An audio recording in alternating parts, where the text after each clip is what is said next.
Well, Bobby's daddy, Red Hitt, Robert Red Hitt, was a real force in the community. He was a force by virtue of his leadership positions in the newspaper and editor of the Evening Post. He was a community leader. He was active, outspoken in favor of progress. Like Bobby, a vigorous personality. You know, he always had a smile on his face. They were the kind of people you would hope you would bump into.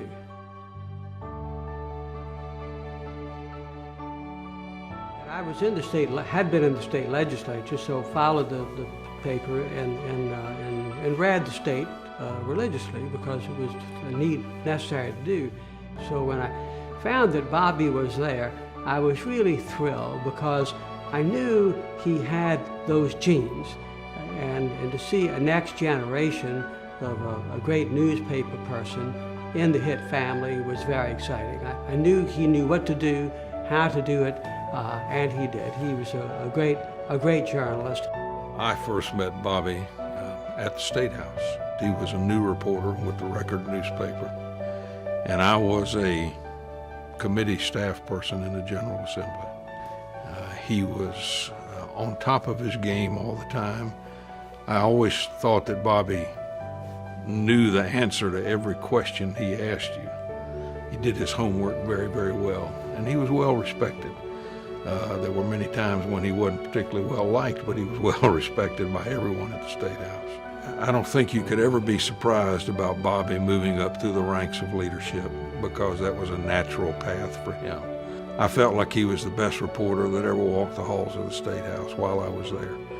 And it was a loss to lose the Record, and then a double loss to lose Bobby from the ranks of a frontline reporter into the ranks of management.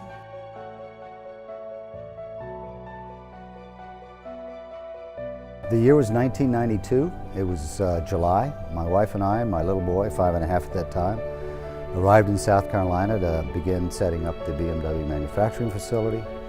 And after about 2 months, I began to realize that I really needed a guide, someone to help me to understand politics, business, and the general culture here in South Carolina if BMW was going to properly meld itself into to the local society. The law firm at that time was Nelson Mullins. They recommended Bobby Hitt.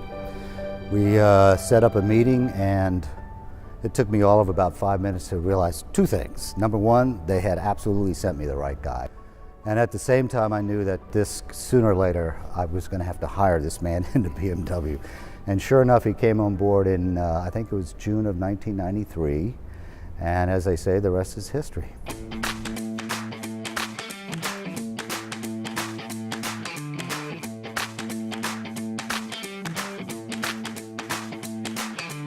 I met Bobby in 1993. I was at the time working for a U.S. congressman for the 4th District, and Bobby had reached out to us wanting us to come see the site. He was great in telling us really the vision of BMW coming to South Carolina, and that what the team, I guess at that point, was really just a few dozen people and the hundreds or thousands of construction workers, what this was going to become.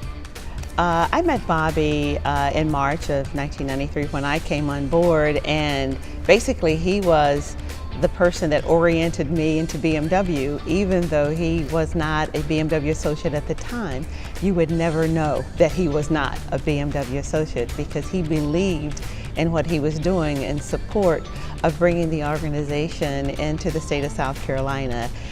As I got to know him, there was a couple things about him that became very clear to me. First of all, his obvious passion and love of the state of South Carolina, and then the knowledge that comes with that was always obvious to me and something that he had. It was very important to him that people on the outside really feel like they have a vested interest in this project and what we're trying to do.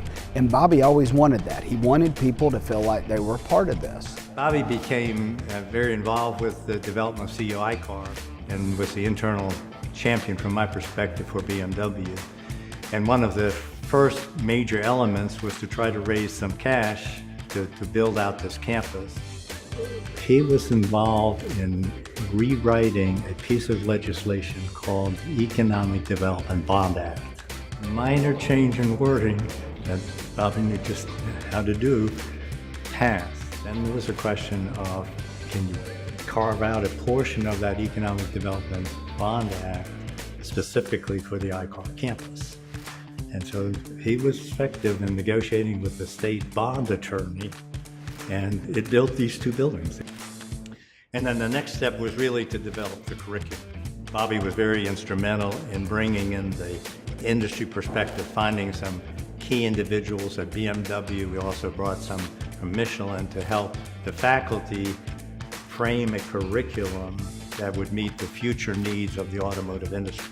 And then finally, a major element of another piece of legislation was the Centers for Economic Excellence, the Endowed Chairs Program.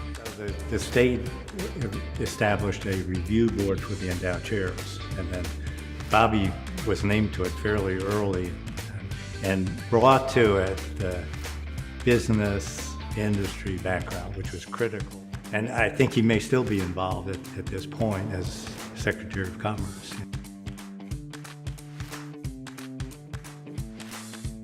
When Bobby was selected to be Secretary of Commerce, I was so excited because he had the journalist background, those experiences, and then, of course, from the ground up with BMW, huge success story. Whoever's the Secretary of the Department of Commerce is going to work very closely with us, and we need to have good relationships.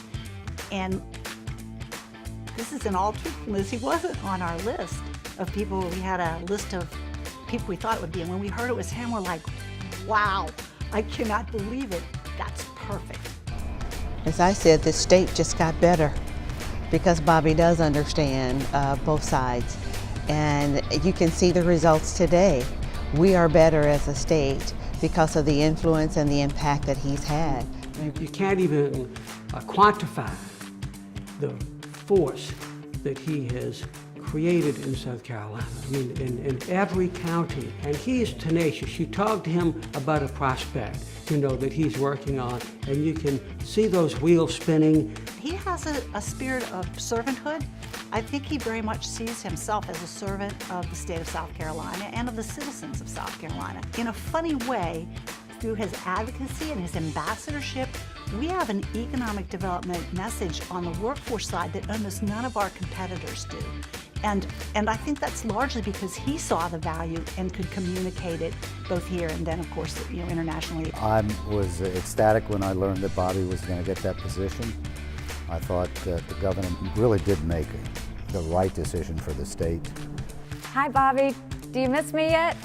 I miss you, and I am so excited that you're being honored today. I think back to all the things we did together, whether it was our first big win with Continental Tire and helping those people in Sumter, to the hospitality and trust we had to earn with GT Tire, to closing out Torrey, to working on the new expansions with BMW and with Boeing, and then our covert operations to Sweden, to Laura Volvo, all of that. I couldn't have done it without you, and we made an amazing team.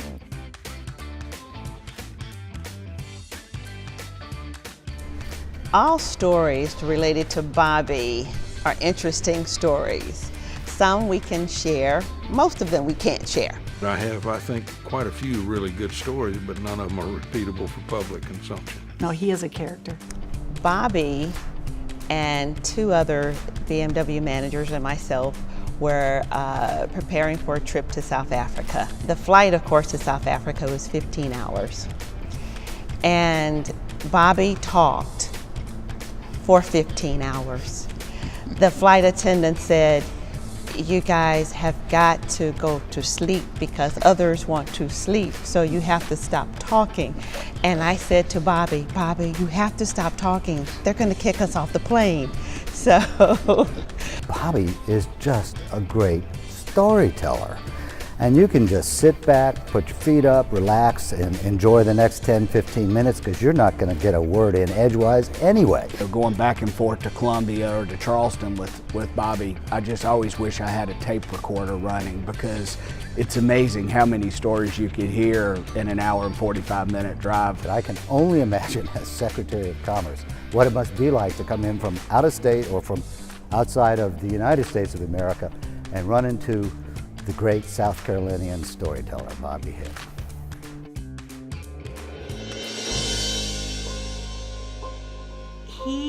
has the ability to energize teams. And he sees everybody as part of the team. He knows that the people that work with him or for him, they're his family. But he also knows and understands that there's a family behind the family. So that passion for the internal family, the external family, and for the whole of South Carolina is what I think has just really made Bobby a great leader. Bobby has the traits of good judgment, decisiveness, fearlessness, and drive. His business knowledge, his knowledge about politics, and his understanding of human nature. He's a man of integrity. He has a great heart, and he's a problem solver, but more than that, he's kind of like the bulldog that'll go through the wall. He'll get it done. If there was a foxhole, I'd want him in it. Bobby, congratulations on the Distinguished Service Award. Bobby, congratulations. Congratulations, Bobby. I can't think of anyone in my 40 years of tenure in South Carolina who has done more for economic development. Okay, Bobby, 4 words for you.